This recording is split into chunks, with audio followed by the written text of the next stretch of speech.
It was just past midnight when Alex was driving home from work.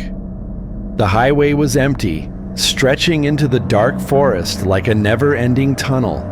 His headlights cut through the blackness, and the only sound was the steady hum of his engine. Then, out of nowhere, a figure appeared. A man stood in the middle of the road, dressed in dark clothing, his face hidden beneath a hood. Alex slammed the brakes, tires screeching as the car came to a halt just a few feet away. His heart pounded. The man didn't move. He just stood there, motionless. Alex honked the horn, shouted through the window. Nothing. Finally, the man slowly raised his head. His face was pale, almost gray, with hollow eyes that seemed to glow faintly in the light. Alex's instinct screamed at him to leave, so he pressed the gas. The car surged forward, and when the headlights swept across the road again, the man was gone. No sound, no movement, just empty pavement. Shaken, Alex drove on, but minutes later, as he glanced at his rearview mirror, his blood ran cold. There, in the back seat, sat the same hooded figure, his eyes fixed on Alex's reflection. Panicking, Alex swerved off the road and jumped out. When he dared to look back inside, the car was empty. He made it home alive that night, but to this day, whenever he drives alone at night, Alex feels a cold presence watching from the back seat. Mia had been driving for nearly 6 hours, the endless stretch of highway lit only by the pale glow of her headlights. Her phone's battery had long since died, and the radio was nothing but static. The silence pressed in, broken only by the hum of her tires rolling across the asphalt. That was when she noticed the fuel gauge, nearly empty. Her stomach tightened. The last sign of civilization had been miles back, and she couldn't remember passing another car for over an hour. Just as panic began to settle in, a flicker of light caught her eye. Off the road, barely visible through the fog, a neon sign buzzed weakly in the night. GAS. Relief washed over her. She pulled into the cracked driveway of a small station. The building looked like it hadn't been updated in decades. Paint peeling, windows dusty, and the neon sign half dead, buzzing like an insect trapped in a jar. Still, it was fuel, and she desperately needed it. The lot was empty. No other cars, no sign of life. The silence was unsettling. Even the crickets had gone quiet. She stepped out of the car, shivering as a chill breeze brushed past. The smell of old oil and rust hung in the air. She grabbed the nozzle and started pumping gas. The machine groaned, coughing like it hadn't been used in years. That's when she felt it. Eyes, watching her. Mia glanced toward the station's convenience store. Its windows were cracked and covered in grime, but behind the glass, she swore she saw movement, a shadow shifting inside. "Hello?" she called out, her voice echoing in the night. No answer. Her pulse quickened. She tried to shake it off, focusing on the sound of fuel trickling into her tank. But the feeling only grew stronger, like someone was right behind her. She whipped around. Nothing. Just the empty lot, her car, and the decaying station. The pump clicked off. She sighed in relief and returned the nozzle. That's when she saw him. A man stood by the corner of the building. He hadn't been there a moment ago. His clothes were ragged, torn in places, and his skin was pale, almost gray. His lips stretched into a crooked grin that never touched his eyes. Mia froze. He didn't move at first. He just stared at her, unblinking, that horrible grin plastered across his face. Finally, he stepped forward. His shoes made no sound on the cracked pavement. "You shouldn't have stopped here," he whispered, his voice hoarse, like dry leaves scraping together. Mia stumbled back, heart racing. She bolted into her car and locked the doors.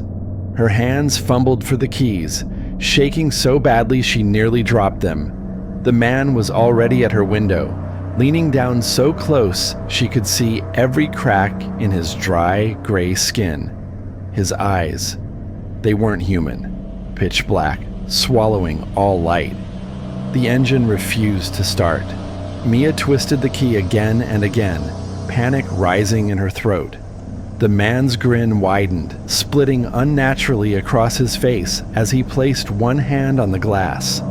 The window frosted instantly beneath his touch, as though the warmth was being drained from the car. "Come inside," he rasped. "Stay with us." She screamed, slamming her fist against the wheel. The car finally roared to life. Tires screeched as she sped out of the lot, not daring to look back. But she couldn't help it. Her eyes flicked to the rearview mirror. The gas station was gone. There was nothing behind her. No building, no sign, no flickering neon letters. Just the empty road stretching into darkness. Her hands gripped the wheel so tightly, her knuckles turned white. She drove until the sky began to lighten with dawn, refusing to stop, refusing even to blink. When she finally pulled into a busy truck stop hours later, she tried to convince herself it had been a hallucination, exhaustion playing tricks on her mind. But as she got out of the car, her blood ran cold. There, on the back seat, lay a gas receipt. It was old, yellowed, the ink barely visible. The date was from 1983. Evan loved night drives. In the silence of darkness, the road seemed endless, and the rhythm of the tires was almost soothing.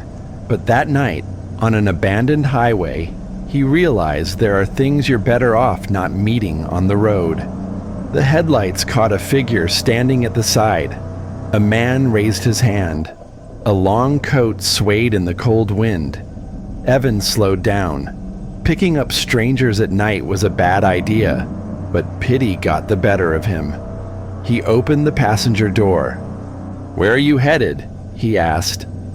The hitchhiker slowly got in. His face was almost hidden by the hood. His voice was muffled. "Far from here." Evan nodded and pulled back onto the road. At first the silence was tolerable, but soon Evan noticed that his passenger was far too still. He didn't shift, didn't fix his coat, didn't move at all. He just stared straight ahead. "You from around here?" Evan asked cautiously. The hitchhiker turned his head. In the glow of the headlights, his face became clearer, pale, almost translucent. No smile, only lips barely moving. "I used to be." Evan felt a chill. He turned up the radio, hoping to ease the tension, but the station was only static. Then he noticed something. The temperature gauge suddenly spiked into the red. The car began to sputter, though it had never given him trouble before. Evan pulled to the shoulder. "Damn," he muttered, turning the key off. The passenger didn't move. "Looks like overheating," Evan said, forcing calm into his voice. "We'll need to wait a bit." "We're already here," the hitchhiker whispered. Evan frowned. "What do you mean?" "We're in the middle of nowhere." Then the stranger slowly turned toward him. The hood slid back. Evan froze. His eyes were pitch black. No whites, no pupils. His skin was so pale it looked bluish, cracked as if frostbitten. "You're driving on my road," he hissed, "and now you'll stay here with me." Evan shoved open the door and stumbled into the night. The cold air hit his face as he ran down the road. He didn't dare look back, but he felt it. Footsteps behind him. Slow, steady, patient. Up ahead, a lonely streetlight glowed, a tiny island of safety. His heart pounded so loud it drowned out the wind. He reached the light and spun around. The road was empty. Only his car sat there, headlights cutting into the darkness. Cautiously, Evan walked back, The passenger door was wide open. On the seat lay an old leather wallet. Inside was a faded driver's license.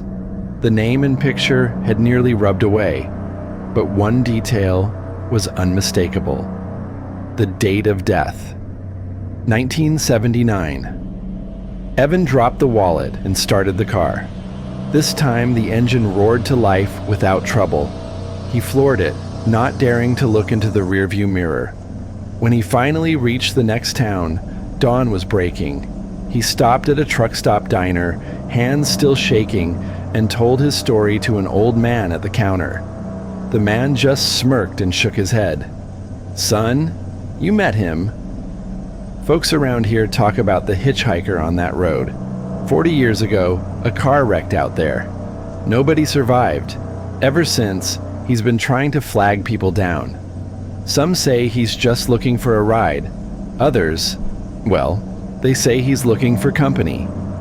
Evan never drove alone at night again, but sometimes on long, empty highways, he swears he sees a figure in a long coat, just for a second, flicker in his rearview mirror.